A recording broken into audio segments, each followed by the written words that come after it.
Yeah, thank you, Chairman Bilirakis. It has been a pleasure working with you. Congratulations on leading the subcommittee again. Thank you for recognizing Chris, your aide. I'm sorry to see him go. He was instrumental in helping us get out of the committee the Kids Online Safety Act and Kids Online Privacy Protection Act. Unfortunately, they didn't get across the finish line. We're going to do it this year. So that's good to hear your gonna get it done commitment this on year. that. Top priority. There were a number of things out of the subcommittee that were stripped out at the last minute at the end of the Congress, and I hope we can get back to working on those expeditiously.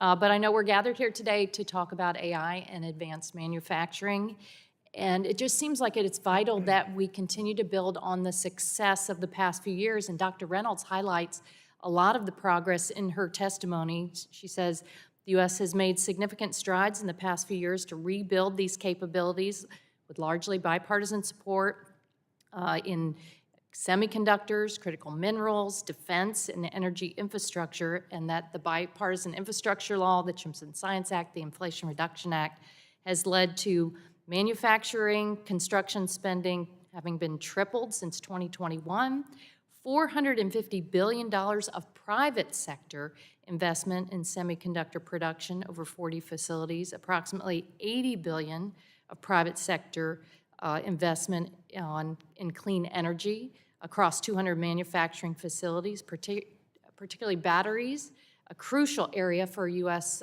leadership in the future, and investments going to all sorts of states. I wish there were more in Florida, but a lot of it are going into the battery belt in the Midwest, and so that's so important to see because of the drain in jobs and offshoring of jobs over the past decades.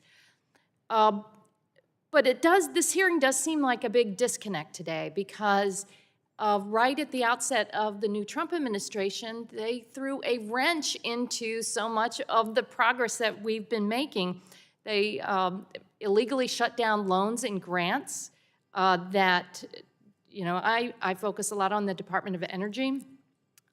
The executive orders and the halt on grants and loans have thrown a lot of the manufacturing sector into chaos. Just yesterday, I had a critical mineral developer in my office. They cannot get answers from the Department of Energy because of the halt in payments. We've had a federal court say, you must continue to disperse these monies. So we're seeing layoffs, business capital pulling back already. So, Dr. Reynolds, are you hearing these same stories here just over the past few weeks?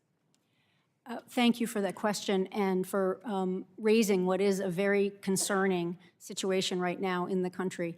As you said, we've had significant investment, looking at over $1 trillion over the next decade across physical infrastructure, across our digital infrastructure, if you will, and with our energy infrastructure. But these latest steps by the current administration are very concerning. I think first and foremost because what we have are contractual obligations with the backing of the federal government in many of these cases for funds that are expected to flow in many important projects. Right now, there are approximately over 400 clean energy projects that have been announced. They have not yet broken ground, but those plans are in motion, and those companies have been banking on a lot of that funding that is supposed to be coming. A lot of this is really about what we see today, but I think we have to also think about what is potentially lost if these investments do not flow as they have been intended and also passed by Congress.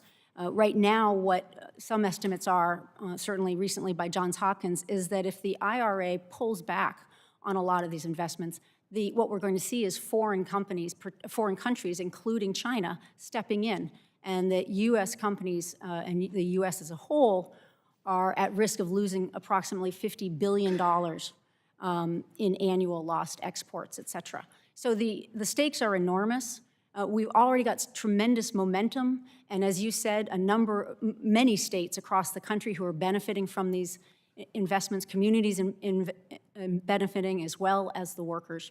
So I hope that we're going to see some common ground and an understanding that really we need to maintain some order and continue those investments as we passed them in the past.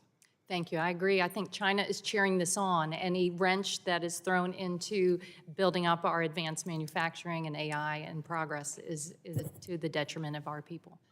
Thank you. I yield back.